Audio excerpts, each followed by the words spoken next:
hein. Quel pot de l'Est. Effectivement, on va commencer avec vous, Tarek Ramadan.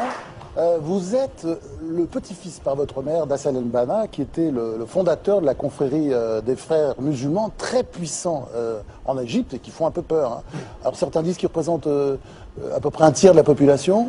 Bon, en tout cas, ce ne sont pas des enfants de cœur. Hein, ils ont une vision un petit peu moyenâgeuse de la société. Vous pouvez nous expliquer un peu, vous, comment vous les voyez? Vous êtes proche d'eux, j'imagine. Non, moi je suis le petit-fils par le sang. Donc encore une fois, ça fait bientôt 25 ans que je répète quelles sont mes positions. On a de la peine à m'entendre en France et votre présentation-là m'a fait sourire parce que j'ai l'impression que c'est du réchauffé. Malheureusement, c'est une façon de me présenter. Maintenant, c'est un tout petit peu dépassé. Beaucoup d'ironie, il y en avait pour tout le monde. Hein. Thibault, oui, non, d'accord, je le prends, prenons-le comme ça. Tout le monde a son compte. De l'ironie un peu réchauffée. Donc la deuxième des choses la question, c'est qu'aujourd'hui, effectivement, ce qu'on entend en Occident, on entend en France également, c'est que si Moubarak tombe, et aujourd'hui il vient de tomber, il vient de quitter le pays, on va avoir forcément les frères musulmans et des mouvements radicaux. D'abord, c'est pas vrai. Ce qui se passe aujourd'hui en Égypte, c'est pas du tout ça. C'est un mouvement de masse, comme celui qu'on a vu et qui a surpris tout le monde en Tunisie. Ça n'est pas un mouvement islamiste. Ça n'a rien à voir avec la révolution iranienne. Il y avait un mouvement de masse aussi en Iran. Vous avez vu le résultat. Mais c'est ce que j'étais en train de dire. On a toujours peur que les intégristes confisquent la révolution. D'accord, mais la révolution. Elle est très belle, la révolution au départ, et puis après. Non, de toute façon, il faut dans tous les cas rester. Dans tous les cas, il faut rester prudent. Mais la révolution iranienne menée comme elle l'a été menée n'a rien à voir avec ce qui se passe aujourd'hui en Égypte. Et aujourd'hui, même en Égypte, vous l'avez dit, il ne représente pas un tiers de la population. Il représente peut-être 20 à 30% du mouvement d'opposition, ce qui n'est pas du tout toute la population. Et ils ne sont pas les leaders de ce mouvement-là. Et dans ce que j'ai pu écrire ces derniers jours, c'est de mettre en évidence que d'abord, il faut absolument qu'on trouve les voies en Égypte de voies plurielles, démocratiques, dans lesquelles les légalistes et non violents, comme ils le sont. Alors après, on a des questions à poser à ces mouvements islamistes. Il faut les poser, mais on ne règle pas la question de l'islamisme par la torture et la dictature. On la traite par le débat démocratique à l'intérieur de la société égyptienne. Et il ne faut pas, aujourd'hui, présenter les choses comme si la dictature tombe, il n'y a que l'islamisme qui reste. Les Égyptiens et tous les jeunes aujourd'hui sont en train de vous dire changez de lunettes, regardez-nous pour ce que nous sommes. Nous sommes un peuple qui a envie de dignité et de liberté. Regardez-nous, il faudrait bien les voir. Tarek Ramadan, vous êtes en train de nous dire que vous souhaitez une république laïque en Égypte, c'est ça? Moi, ce que je veux, c'est une démocratie avec les principes qui sont inaliénables pour moi. L'état de droit, la citoyenneté égalitaire, le suffrage universel, le mandat spécifique pour un président et la séparation des pouvoirs. Voilà ce que je veux. Maintenant, ça, ce sont des principes qui, pour moi, sont inaliénables. Le modèle de la société, ce sera le modèle que décideront les Égyptiens. Parce que s'il y a une chose qu'il faut qu'on entende en Occident, on partage les principes, mais on n'impose pas les modèles aux sociétés. Des séparations entre l'islam et l'État?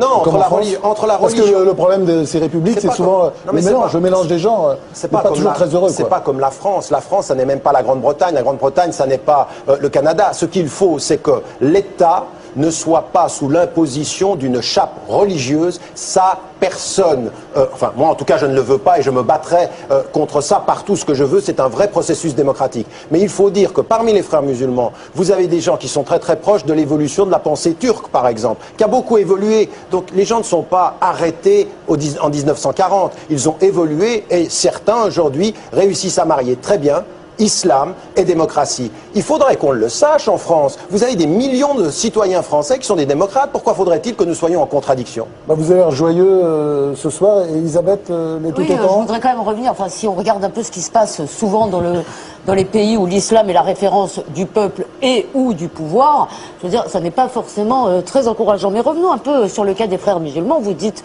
que vous n'en êtes pas, j'en prends acte, et je suppose que si un de vos éditeurs a dit le contraire de la préface d'un de vos livres, c'est par erreur. Mais quand même, ces frères musulmans... Non, il n'a pas dit ça. Non, vous l'avez mal lu. La phrase de Alain Grèche, pour le citer, dit que je suis dans la lignée de la pensée. Ça, c'était...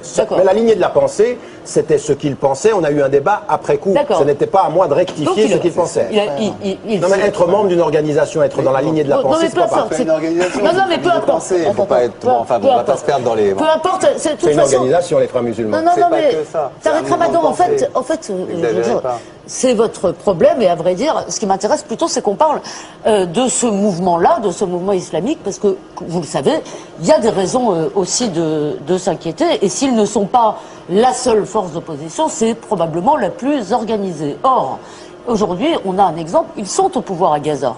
Et Amnesty International dénonce de liberté d'expression. Donc, est-ce que vous souhaitez qu'ils participent au pouvoir, dans un pouvoir futur et démocratique en Égypte? Et est-ce que vous pensez, je veux dire, qu'on aura là un exemple d'un mouvement islamiste qui se comporte démocratiquement, ce qui n'est quand même pas toujours le cas? Non, moi, c'est les termes dans lesquels vous posez le débat qui me posent un problème. C'est-à-dire que vous êtes en train de poser l'opposition aux dictatures en disant ce pourrait être eux et qu'est-ce qu'on les mettrait où dans un régime démocratique? Dans un régime démocratique, si nous sommes sérieux avec ceci, comme ça s'est passé d'ailleurs dans les territoires occupés.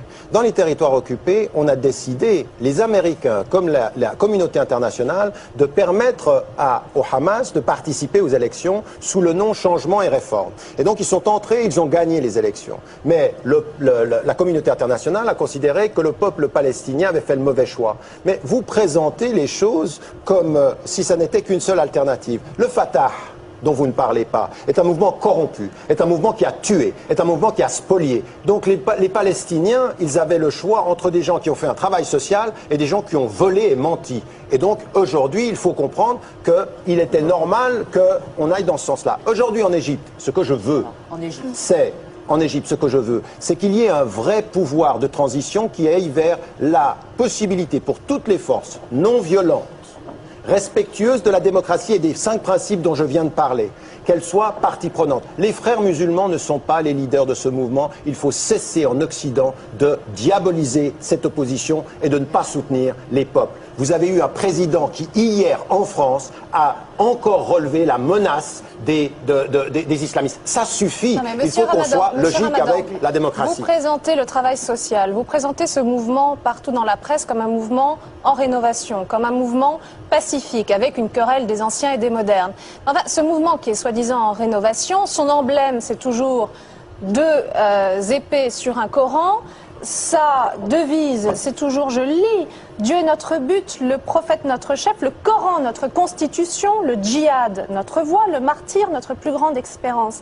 Même l'aile la plus modérée, elle demande quand même, donc les jeunes, la jeune génération à laquelle vous faites référence, elle demande un État démocratique avec un référent islamique. Comment est-ce qu'on peut considérer comme pacifiste un mouvement qui n'a pas pris ses distances avec cet héritage-là? Mais attendez.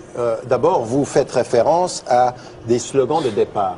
Le mouvement. Mais c'est important, le slogan. Non, attendez. Le slogan est important. L'analyse et l'explication du slogan est davantage. On n'arrête pas au slogan. J'ai encore dit. Oui, s'ils se rénovent, ils changent de slogan. Non. S'ils se rénovent, ils sont à l'intérieur dans un débat critique par rapport à ces slogans-là. Et ils le sont. Pourquoi? Parce que vous avez vu dans le mouvement aujourd'hui, et encore une fois, vous voulez me mettre tous, en général... Non, mais attendez. Vous voulez me mettre dans la situation de défendre un mouvement, et moi, ce qui m'intéresse, c'est d'expliquer une tendance aujourd'hui dans le monde arabe. Et le monde arabe, ça n'est pas les frères musulmans. On vous parle des frères musulmans. Mais pourquoi vous parlez que des frères musulmans quand le... Parce que c'est une force force d'opposition, c'est la seule force organisée. Mais c'est pas vrai. C'est la seule force. C'est quand même la première. Ça n'est pas vrai. Ça, c'est un fantasme. C'est pas la seule force organisée. Non, on le laisse répondre. C'est pas du tout la seule force. Ça n'est pas vrai. Il n'y a pas de force organisée. La grande puissance du mouvement populaire en Tunisie et en Égypte, non, attendez, c'est pas ce que je vous demande. J'ai quand même le droit d'expliquer ce que je vois sur le terrain. Vous pouvez me poser des questions tout le temps.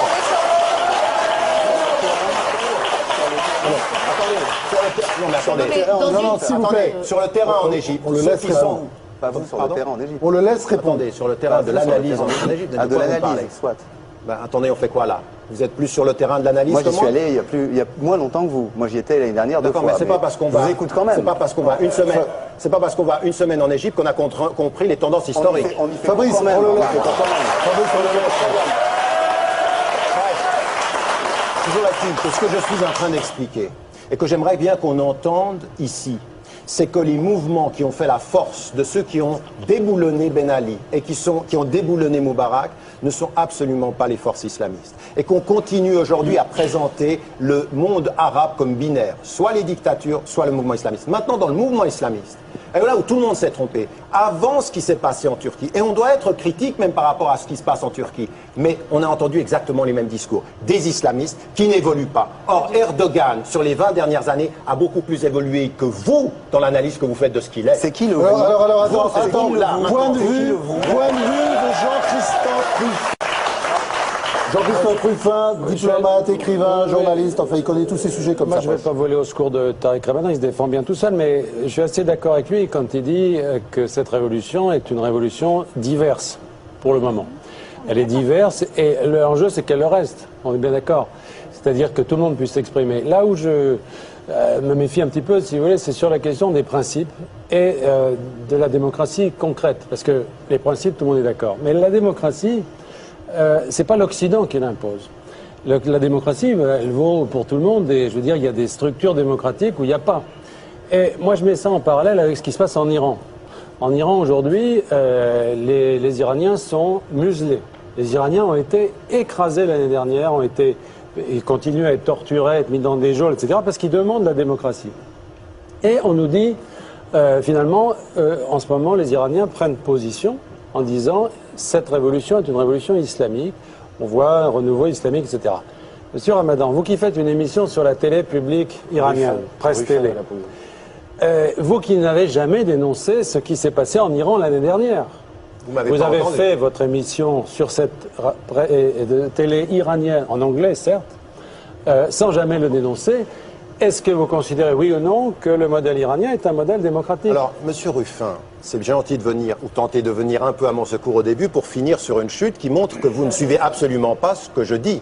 Sur la BBC, tout de suite après les élections, sur... Je sais très bien ce que vous dites, puisque je sais même ce que vous faites quand vous ne le faites pas chez nous. Attendez, sur la BBC, la dénonciation immédiate de l'attitude du gouvernement. Depuis 20 ans, depuis le moment où j'ai pu prendre la parole publiquement, l'opposition à l'imposition du foulard en Iran, l'imposition des règles, l'imposition de ce qui a été l'application des houdoud en Iran, l'intervention après les élections. Alors, vous ne pouvez pas simplement prendre une situation dans laquelle j'ai mis en évidence le fait que j'avais une parole libre dans cette émission. Parce que ce qui m'intéresse, vous savez, j'aimerais vous dire une chose. Écoutez-moi bien. Parole libre sur la télé iranienne, il n'y a que vous qui l'ayez. Non, monsieur. Parce qu'il y a aussi des gens qui sont de l'Evening Standard, qui est très critique par rapport à l'Iran et qui est venu aussi prendre la parole. Donc moi, ce que j'aimerais que vous entendiez, c'est quelle est ma parole. Quelqu'un qui est un sunnite, d'accord, qui intervient et qui aujourd'hui prend une position pour essayer de ne pas tomber dans la rupture entre chiites et sunnites dans le monde arabe et dans le monde musulman. C'est ça qui m'intéresse. Mais ma position sur l'Iran, je suis désolé, au moment de l'affaire Rushdie, l'une des voix qui s'est élevée depuis Genève pour dire que c'était inadmissible et scandaleux, c'était quand même la mienne, vous ne l'avez pas entendu. Donc de dire vous n'avez jamais pris position, c'est encore une surdité à certains types de propos que je tiens. Maintenant, permettez-moi de dire une chose. Vous avez raison sur un plan, par rapport à la révolution. Mais nous avons tous, par rapport à la révolution, à une révolution populaire, à être toujours tout à fait prudent. On ne sait pas ce que ça peut devenir. Mais j'aimerais vous dire une chose. Vous prenez l'exemple de l'Iran que vous sortez du Moyen-Orient. Mais l'Occident, où était-il quand on partait en vacances en Tunisie, en Égypte? Où est l'Occident, cher monsieur? Pourquoi vous ne parlez pas de l'allié objectif de ce gouvernement, attendez, de ce gouvernement français, des États-Unis en Arabie Saoudite? Ne me dites pas ça à moi, parce que je suis certainement celui qui on se moque. La réalité vraiment politique aujourd'hui, c'est qu'on se moque de l'islamisme et des droits des femmes. La seule chose qu'on protège, ce sont des intérêts. Là, on est en train de faire du débat périphérique. Le centre, il est celui-ci. Et c'est pour ça d'ailleurs que Jean-Christophe Ruffin a perdu son ambassade. Hein, parce que c'est comme ça son affaire. Hein. Je serai venu à votre défense, cher monsieur. David Abiker. Tariq Ramadan, pour bien comprendre, est-ce que vous appelez de vos voeux en Iran une révolution qui ressemblerait aux révolutions tunisiennes et égyptiennes? Ça vous réjouirait de la même façon ou pas? Oui. Bien sûr. J'aimerais que tout le Moyen-Orient s'embrase de cette même manifestation. Donc c'est très clair, très bien. La deuxième chose, c'est que finalement, dans tout ce que vous avez écrit les 15 derniers jours, vous avez détourné l'élan démocratique égyptien et tunisien pour le retourner à chaque fois contre l'Occident. Alors que, si, vous dites finalement que ces révolutions, elles se sont faites contre le modèle occidental, et là, pour le coup, on a quand même un peu de mal à vous suivre. Alors, je ne sais pas ce que vous avez lu, mais il y a un article qui est sorti aujourd'hui dans Le Monde qui dit exactement le contraire de ce que vous venez de dire. Preuve à l'appui, je renvoie tout le monde vers Le Monde d'aujourd'hui qui dit exactement le contraire. Écoutez, j'ai lu. C'est tout à fait exact. Non, parce que quand on lit votre blog, non, sincèrement, d'ailleurs, ça m'a un peu amusé. Quand on lit votre blog, on a le sentiment que Ben Ali au pouvoir, c'est la faute de l'Occident. Bien sûr. Ben Ali est renversé, il est exfiltré de Tunisie, c'est encore la faute de l'Occident. Attendez. Il y a une agitation en Égypte, c'est la faute de l'Occident. Il y a une agitation en Égypte, c'est la faute de l'Occident. Il y a l'Iran, il se passe quelque chose, c'est toujours la faute de l'Occident. Je suis désolé. Donc à la fin, on finit par se demander, Tariq Ramadan, si vous-même, vous n'êtes pas une sorte de coup de l'Occident. Ah, ça c'est vraiment très intéressant, mais c'est tout faux. Mais permettez-moi simplement de vous dire une chose. Vous commencez votre intervention en disant on a l'impression. C'est vrai que vous êtes beaucoup dans l'impression. Non, laissez-moi terminer vos blogs. On peut même citer Papier du Monde qui commence par une critique des États-unis et de l'Europe. Ça va, c'est toujours l'Occident. Est-ce que attendez. Si je commence l'article. Non, mais je vais vous trouver, vous allez me trouver aussi. Là, le début du texte, il est clairement de dire qu'il appartient maintenant aux Arabes de prendre position et de réussir à faire une plateforme plurielle. J'ai écrit une quantité de textes. Il y a 2 jours, vous critiquiez la presse, vous critiquiez l'intervention en disant que c'était les États-Unis qui faisaient pression et qui trafiquaient le pouvoir égyptien. Donc vous êtes dans cette logique-là aussi. Vous voyez la main de la CIA. Enfin bon, la main de la CIA. Est-ce que je peux terminer en vous disant qu'en critiquant les Arabes, en disant que le problème aujourd'hui, ils ont une grande responsabilité historique. Ce passage-là, vous n'en dites rien. Si. Je le dis dans le texte. Mais attendez, maintenant, prenons les faits, sauf à les considérer souvent comme des naïfs, justement, manipulés par la CIA. Enfin bon, allez-y. J'ai jamais dit qu'ils étaient manipulés dans la CIA, et d'ailleurs, dans aucun des articles que je viens de sortir, il y a la CIA. Il n'y a eu qu'une fois la CIA. Vous l'avez projeté. Sur la Tunisie. La CIA, jamais. Vous en parlez. Je ne parle jamais de la CIA. Je suis désolé. On parie, et puis ça va vous coûter cher. Donc, en l'occurrence, permettez-moi simplement de dire une chose. Je dis que la responsabilité des Arabes et des populations arabes et des intellectuels arabes est sans commune mesure. Mais je ne suis pas naïf. Nous savons aujourd'hui que Ben Ali est parti de la Tunisie avec la participation directe des États-Unis. Nous ne sommes pas naïfs. Pourquoi tout le monde attend, 1 heure après que Moubarak dise qu'il démissionne, l'intervention de Barack Obama? Pourquoi? Parce qu'ils n'ont rien à voir là-dedans? Mais vous nous prenez pour des naïfs. Moi, ma question, elle est celle-ci. Je dis aujourd'hui qu'il faut être très critique par rapport aux dictatures et très critique par rapport aux populations arabes parce qu'elles doivent se libérer. Mais quand elles se soulèvent, comment vous expliquez, vous, monsieur, que les voix européennes et occidentales ne soient pas immédiatement du côté du peuple et qu'ils nous balancent tout le temps « attention, les islamistes arrivent ». Alors il a mangé du lion, Tariq Ramadan, ce soir, hein, Tariq, hein. Vraiment, j'ai en face de moi des tigres. Vous avez mangé du lion. Et alors, je voudrais avoir le point de vue de Patrick Sébastien. Patrick Sébastien, quand vous voyez l'actualité ce soir, est-ce que vous êtes inquiet ou est-ce que vous êtes joyeux? Je suis totalement en dehors de tout ça. Moi, vous savez, je suis un instinctif, je suis un primaire. Je l'écoute parler, je vois la hargne avec laquelle on se met sur lui. J'ai pas d'a priori. J'ai entendu dire une fois qu'on lui a reproché beaucoup d'avoir un double langage. Et il a répondu que c'est pas lui qui a un double langage, c'est les gens qui ont peut-être une double audition. Je trouve que c'est pas mal comme formule, sur ce que j'entends ce soir, tu vois. Je suis pas le défendre, mais... Alors, par contre, parce que moi, j'ai pas de réponse à rien, j'ai juste une question. J'ai suivi, comme tout le monde, moi, devant ma télé, j'y connais rien, vous êtes des spécialistes. Il y a une question quand même que je me pose sur toutes ces révolutions, justement.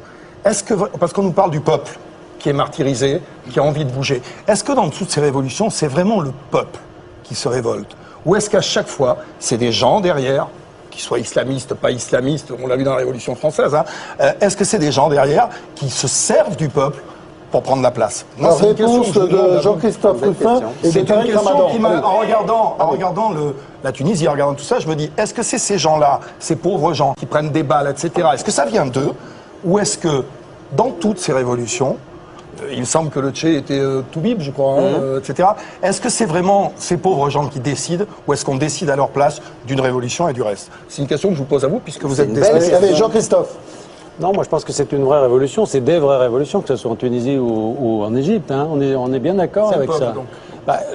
Il y a vraiment une souffrance, il y avait une souffrance populaire dans ces pays qui était réelle et qui conduit à cette... Je pense pas qu'on déplace, si vous voulez, on peut déplacer quelques milliers de personnes. Ce que je veux dire, c'est est-ce qu'à ce moment-là de cette souffrance populaire, pourquoi elle explose là? Et est-ce qu'il n'y a pas des gens qui à un moment se disent on va s'en servir maintenant parce que nous, on veut prendre la place? Non, mais tout le problème est là, c'est-à-dire que je crois que le mouvement, il est venu effectivement d'une sorte de mouvement de fond dans ces pays. Bon, avec des pouvoirs qui n'ont pas tellement bien réagi, si je puis dire. Au sens où, puisqu'on parlait de l'Iran, l'Iran a des moyens, par exemple policiers, de torture, etc., beaucoup plus efficaces d'une certaine façon, et qui a permis de tuer une révolution iranienne qui était aussi très forte, mais qui a été tuée. Elle n'est pas forcément morte, mais elle a été quand même vraiment... Est-ce que c'est pas justement que l'organisation derrière la révolution tunisienne et égyptienne est plus costaud? La question, c'est quel pouvoir va sortir de là? Qui va attirer les marrons du feu, comme on dit? Vous savez, c'est pas du tout... Moi, je suis jamais pour opposer l'Occident, l'Orient, etc. Est-ce que le peuple va y gagner, surtout? Et leurs dérives, on les a connues ici. La terreur, on l'a connue ici. Donc c'est pas un phénomène, c'est pas pour dire, c'est un phénomène. C'est des Arabes, ils sont pas capables d'avoir la démocratie. Personne. Juste pour... Non. Tarek Ramadan, on continue. Non, moi, je suis d'accord avec. Non, je suis d'accord avec ça. Je pense que personne. D'ailleurs, c'était tout à fait imprévisible. Tous les partis politiques de toute tendance, des plus communistes athées jusqu'aux islamistes, personne ne s'attendait à ça.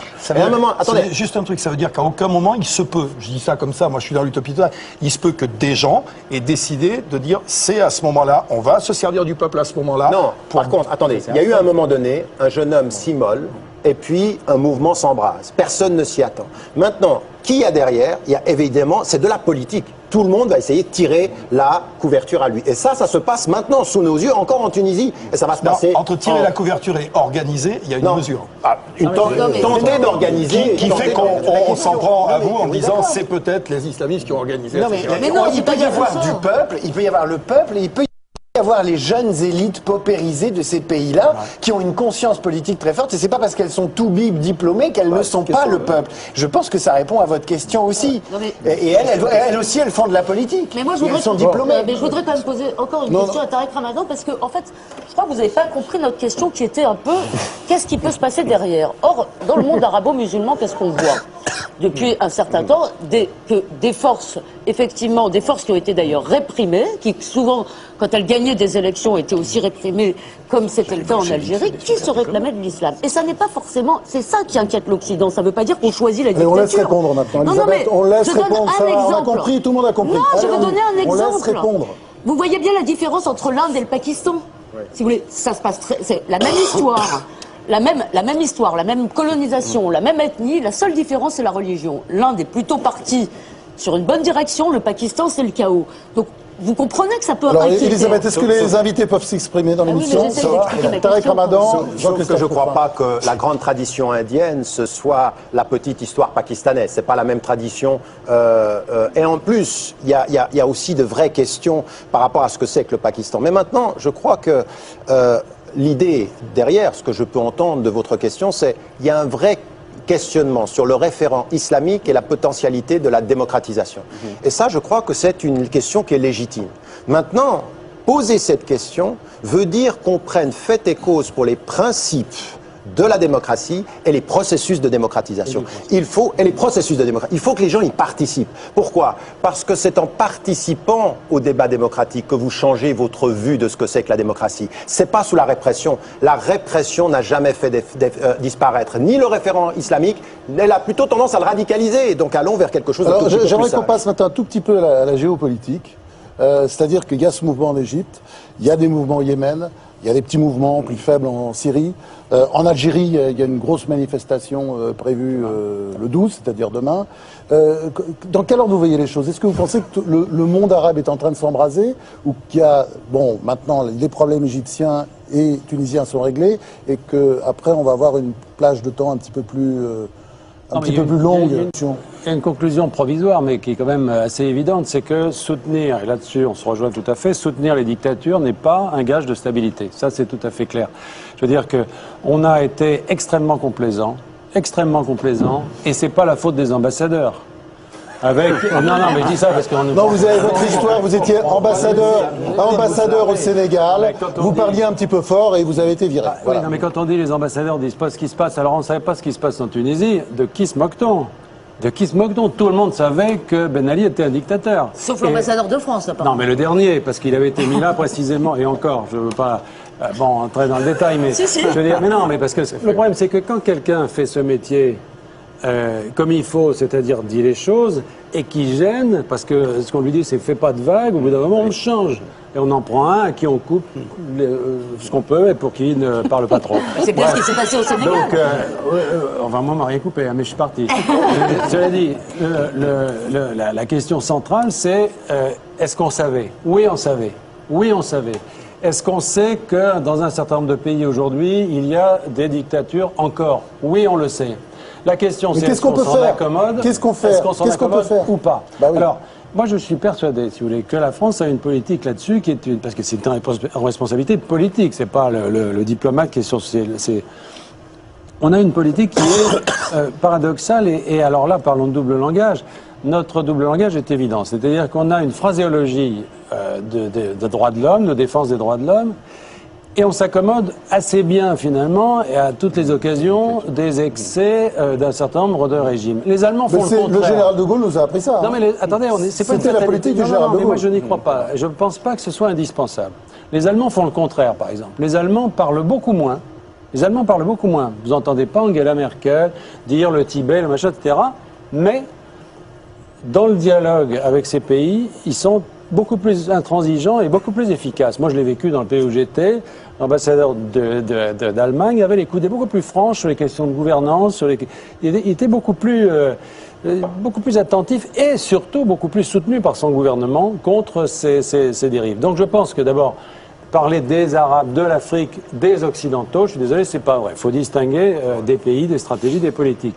Et nous, je pense qu'on s'est engagé dans des politiques qui étaient exagérément complaisantes, et là je suis totalement d'accord avec Tariq Ramadan, exagérément complaisantes avec des dictatures. Et le résultat, c'est que quand les dictatures tombent, il y a un très grand risque, et c'est là qu'on diverge, de dérive aux extrêmes et d'arriver du chaos. Non, on diverge pas, on pose des vraies questions. C'est-à-dire, on peut pas aujourd'hui avoir une vue claire de ce qui va se passer. Et il faut poser les questions, les vraies questions. Est-ce qu'on va vers des vrais processus de démocratisation? Là, c'est ce que je veux aussi. C'est-à-dire que vraiment, ça, il faut que ces processus-là soient protégés et défendus. Vous avez posé une question sur la situation régionale. Vous savez, avant la Tunisie, moi, je ne pensais pas que l'Égypte pouvait tomber. Mais aujourd'hui, que l'Égypte tombe est en train de tomber, parce qu'encore une fois, rien n'est gagné. On est vraiment aujourd'hui dans une situation où celui qui est en train de prendre la place de Moubarak a comme dossier, un dossier vraiment lourd du point de vue du non-respect des droits humains, des droits de l'homme et de la torture. Donc, tout peut arriver maintenant. Si vraiment le régime tombe,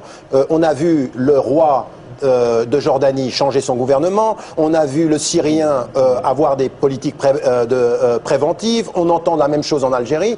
Tout peut arriver si les soulèvements populaires continuent. En Algérie, je répète, demain, il y a quand même une grande manifestation. Interdite, une grande manifestation interdite. Une question quand même à tous les deux, parce que tout à l'heure vous avez dit, Tariq Ramadan, les pays occidentaux défendent leurs intérêts, vous avez dit ça d'un air très réprobateur. C'est vrai, les intérêts, c'est un peu sale. Mais enfin, est-ce que vous connaissez un pays, et je pose la question aussi à Jean-Christophe Rufin, dont la diplomatie est dictée simplement par le souci des valeurs et pas du tout par la défense de ses intérêts? Non, il est normal pour un État de défendre ses intérêts.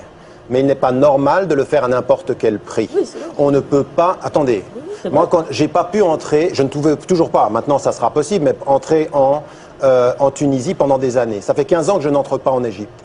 Sur un plateau d'une émission en France, j'ai été confronté à l'ambassadeur d'Égypte, à qui j'ai dit combien son pays était une dictature et comment on a torturé des gens devant moi parce qu'on ne pouvait pas me toucher parce que j'étais suisse. 2 semaines plus tard, j'ai été interdit d'entrer en France pendant 10 mois. Et le Nouvel Observateur a annoncé que c'était sous pression de l'Égypte. Quand on a de telles relations avec des dictatures, on ne donne pas la leçon de démocratie au monde. On revoit sa copie et on se pose la question. Aujourd'hui, vous parlez de l'islam, mais de l'Arabie Saoudite, il faut quand même dire les choses. C'est là où il y a quelque chose qu'il faut bien dire, c'est que les gens comme moi qui disent il faut respecter les droits de l'homme, défendre une certaine... vraiment nos intérêts bien sûr, mais aussi ne pas se marier, ne pas soutenir n'importe qui, n'importe comment, c'est pas de la naïveté. C'est pas de la naïveté. Nous, on a fait une réelle politique un petit peu de cocu, parce que finalement, on a soutenu des gens, Vous ne parlez pas comme un diplomate, là. Ben, je m'en fous, je vais quitter Qu'est-ce que c'est la réelle politique quand vous avez soutenu des gens qui disparaissent dans le chaos et dans l'opprobre et qui vous laissent désarmés lorsque vous voulez parler désormais de démocratie dans le monde? Jean-Christophe Ruffin, quand l'État français est sommé de réagir et il tarde à réagir à ces révolutions qui arrivent, évidemment, il est sommé au nom des droits de l'homme. Et on a le sentiment que la marge de manœuvre d'un État comme la France, elle se rétrécit, c'est-à-dire qu'il a le choix entre une politique des droits de l'homme alignée, grosso modo, sur le discours médiatique, et puis Wikileaks. Et qu'entre les deux, il ne peut plus rien faire. Et c'est assez bizarre quand même, puisque tout... Et j'y suis d'une certaine manière parvenu, jusqu'à ce qu'un jour, effectivement, un coup de fil, et puis voilà. Et c'est les réseaux français qui vous ont eu. C'est les réseaux français qui ont eu votre coup, plus que le président sénégalais. Patrick Sébastien. C'est juste une question que je vous pose à vous, puisque vous êtes des spécialistes. J'essaie de me mettre de ressentir un petit peu ce que ressentent les gens devant la télé qui les concerne eux. C'est juste une question, c'est entre ces erreurs diplomatiques, cette espèce de flambée dont on parlait qui passe de la Tunisie à l'Algérie et tout, il y a des gens que je rencontre, moi, qui me disent et est-ce qu'éventuellement ça peut faire quelque chose chez nous? C'est une question qu'on me pose. Et que des gens me demandent en me disant est-ce que cette onde de choc, le fait que notre président ait soutenu certaines personnes qui maintenant sont de l'autre côté. Il y a une révolution française? Non, pas. Non, je parle pas de ça. Excellente question de Patrick Sébastien. On va garder comme chroniqueur d'ailleurs. Il y a des Tunisiens, il y a des Algériens, il y a des Égyptiens. Et est-ce que ces gens-là, moi j'ai des gens qui me disent, parce que le Front National se nourrit de ça, vous inquiétez pas. Je veux dire, c'est vrai que s'ils se nourrissent de ça, ils ont raison d'ailleurs, mais il y a des gens qui me posent la question que tu ne peux pas empêcher d'avoir cette petite angoisse en regardant la télévision, en disant mais est-ce que ça, c'est pour ça que je vous demande à vous, est-ce que ça a une chance de donner des idées, pas de révolution, mais de mouvement ici? Patrick Sébastien, moi je dirais qu'aujourd'hui, dans l'effervescence internationale, c'est le contraire qui peut se passer. C'est-à-dire que, non, le contraire. Les citoyens français comme européens, comme occidentaux, c'est-à-dire qu'on l'entend même aux États-Unis, c'est un apaisement, un soulagement. Quelque chose se passe enfin dans le monde arabe avec un mouvement qui va vers la démocratie. Je crois qu'il y a beaucoup plus de contentement et de soulagement que le contraire. Mais j'aimerais juste ajouter un mot sur ce que vous avez dit et sur votre question de l'hyper-président. Il ne faut quand même pas nous dessiner la relation de la France avec l'Afrique ou avec le monde arabe comme quelque chose qui serait aujourd'hui uniquement de mauvais augure parce que de droite. La gauche au pouvoir a aussi traité avec les dictatures de la même façon. Et ce ne sont pas des erreurs diplomatiques. Il faut vraiment ce sont des erreurs politiques, d'éthique politique. Où nous plaçons-nous? Et encore une fois, je suis vraiment pour que cette équation, elle soit claire. Il ne s'agit pas de choisir les intérêts contre l'éthique, mais l'éthique avec les intérêts et les intérêts sans oublier les valeurs. Vous êtes d'accord, Jean-Christophe Ruffin? Oui. C'est-à-dire les Arabes sont fiers ce soir. Oui, mais moi je pense que si vous voulez, c'est un peu en effet le contraire, c'est-à-dire que c'est l'influence des Tunisiens, Algériens, etc., qui sont ici, qui sont à l'étranger, qui a beaucoup joué aussi sur l'évolution de leur pays.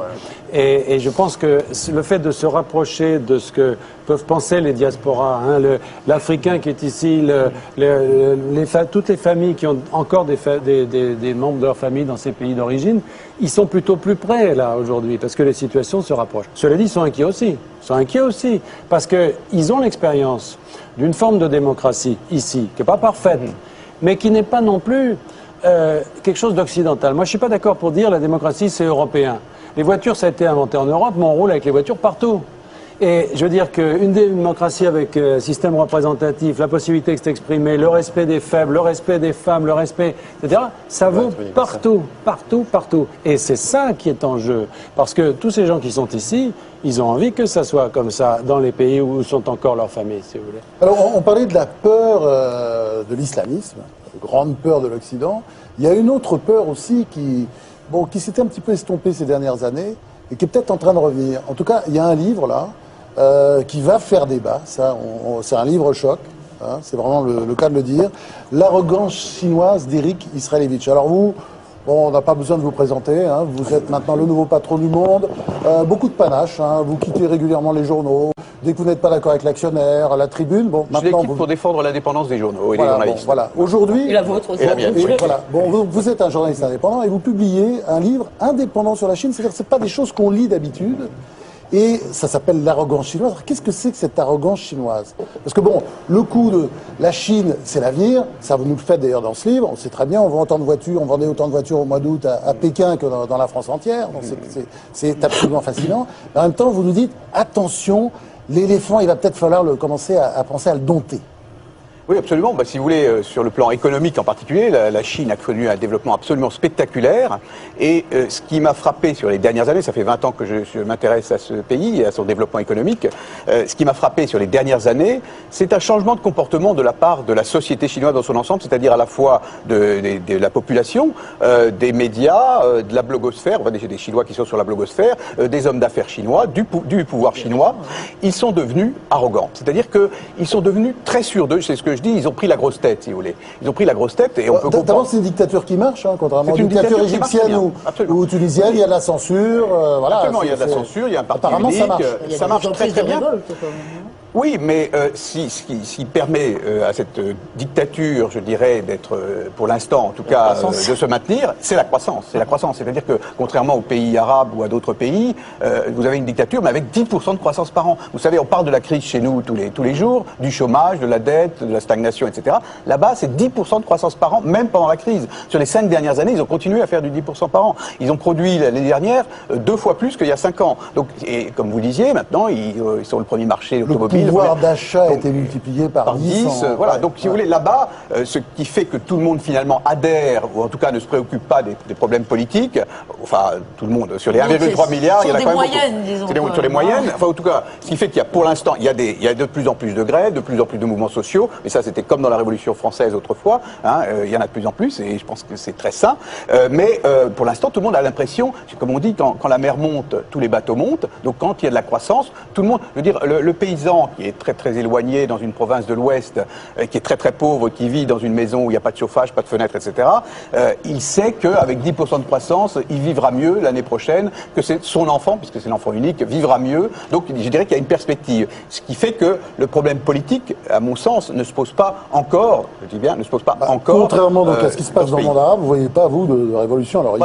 avant longtemps. Il y a quand même un élément intéressant à noter, c'est que l'information sur ce qui se passe en Égypte est censurée actuellement en Chine. Tout est censuré de toute façon là-bas. Non, pas tout quand même. Attendez, il y a 70 millions de jeunes qui surfent sur le net, et même si l'Internet est censuré, il ne l'est pas totalement. C'est impossible de censurer totalement Internet. Donc il y a des centaines de milliers de jeunes chinois qui font leurs études dans tous les pays du monde, en Afrique ou en Amérique ou en Europe. Je veux dire, ils sont dans le monde. Hein. Donc on ne peut pas penser qu'ils sont complètement isolés. Mais c'est vrai que les Chinois ont l'air d'être un peu préoccupés de ce qui se passe dans le monde arabe, parce que finalement, ils se disent, dans le monde arabe, en Tunisie et aussi en Égypte, finalement, est-ce que chez eux, qu'est-ce qui se passe? Ils ont un enrichissement, ils ont des gens qui font des études, de plus en plus, ils ont des jeunes qui surfent sur Internet. Est-ce que tous ces gens-là, ils vont pas, voyant ce qui se passe dans les démocraties et ailleurs dans le monde, avoir exprimé une revendication de libéralisation politique? Pour l'instant, les signes de tels mouvements sont très marginaux, mais c'est peut-être une des grandes interrogations, et en tout cas, à mon sens, c'est une des inquiétudes du pouvoir. Ouais, ce qui est frappant, c'est que dans le livre, justement, vous ne faites pas cette espèce de dichotomie qu'on a en permanence entre d'un côté la politique, de l'autre le marché. Vous prenez le marché, et c'est à partir de ça que vous faites une critique, et une critique, je dirais, des Chinois, mais en reflet, une critique des Européens, des États-Unis, en nous disant en gros, arrêtez la fascination. Ah bah oui, ils considèrent que maintenant, eux, ce qui m'a frappé ces derniers temps, c'est qu'ils disent, grosso modo, si vous voulez, mais vous, le monde occidental, vous êtes le monde décadent, vous êtes le monde fini, vous êtes vieux, vous êtes fatigué, vous n'innovez plus. C'est pas faux non plus. Mais enfin, c'est nous qui nous roulons par terre dès qu'un Chinois fronce le sourcil. Oui, si vous voulez, c'est quand même notre faiblesse qui est la cause de leur arrogance. Oui, enfin, eux se disent, attendez, on nous a donné des leçons, ça fait des années et des années que le monde occidental donne des leçons à la Chine, dit à la Chine comment ils doivent faire, etc. Mais eux, aujourd'hui, ils disent, attendez, arrêtez. Et nous, on peut peut-être à nous de vous dire comment il faut faire. Et il y a de plus en plus, d'ailleurs, c'est un des éléments de mon livre, je pense qu'il y a un modèle chinois qui est en train de séduire un certain nombre de pays en développement qui se disent plus 10% chaque année. Bien sûr. Le pouvoir d'achat, je le disais, multiplié par 10 en 30 ans, enfin, ça vaut la peine d'être regardé.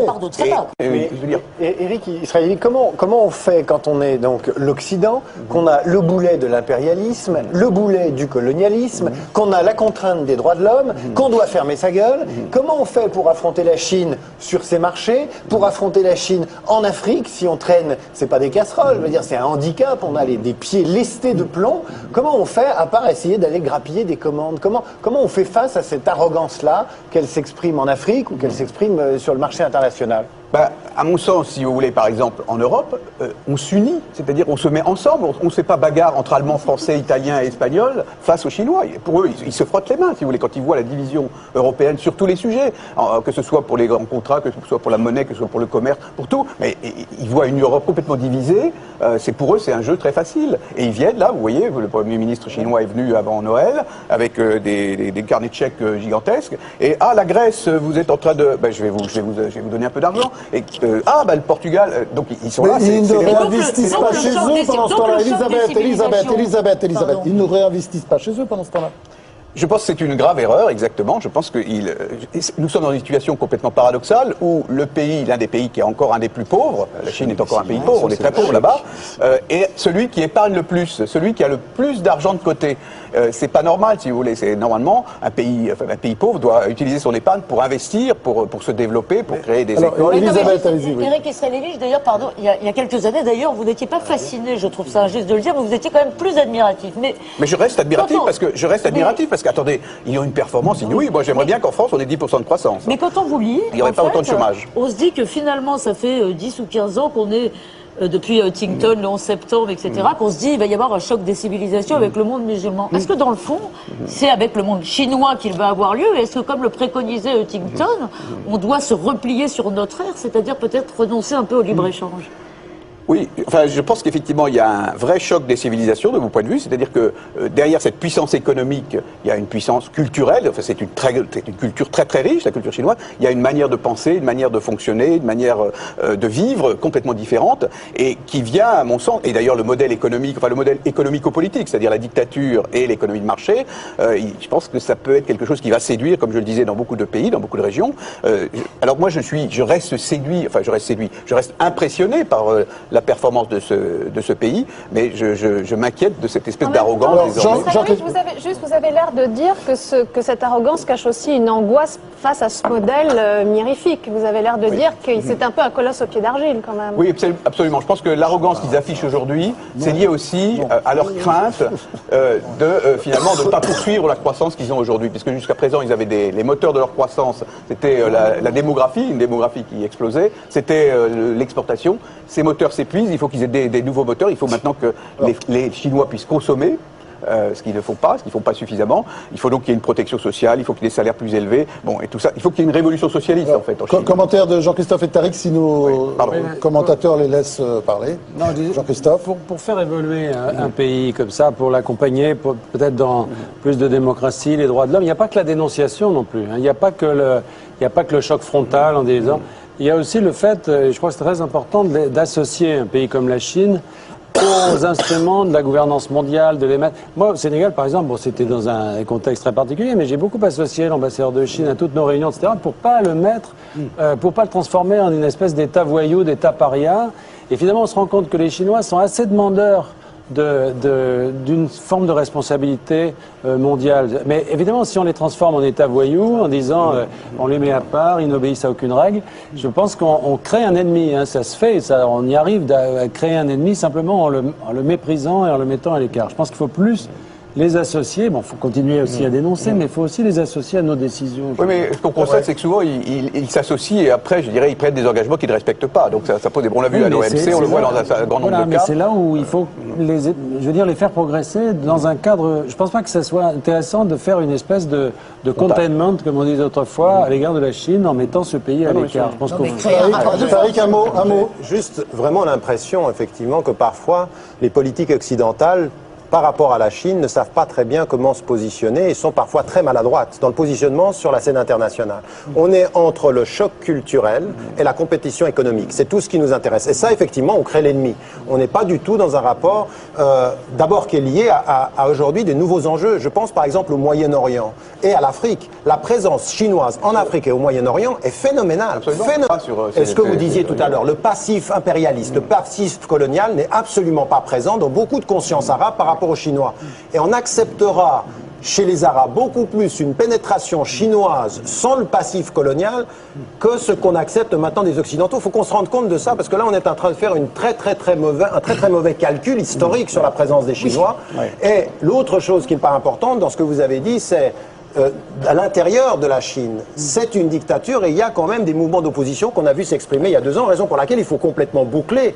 La révolte arabe pourrait donner des idées à ceux qui sont dans le nord-ouest, à ceux qui sont aujourd'hui sous la répression. Donc je pense on devrait peut-être reconsidérer nos positionnements par rapport à la Chine. Pour poursuivre donc la discussion, moi je vous conseille la lecture de ce livre excellent, L'arrogance chinoise par Eric Israelevich. Ce que m'a soufflé David à l'oreille, j'ai beaucoup aimé.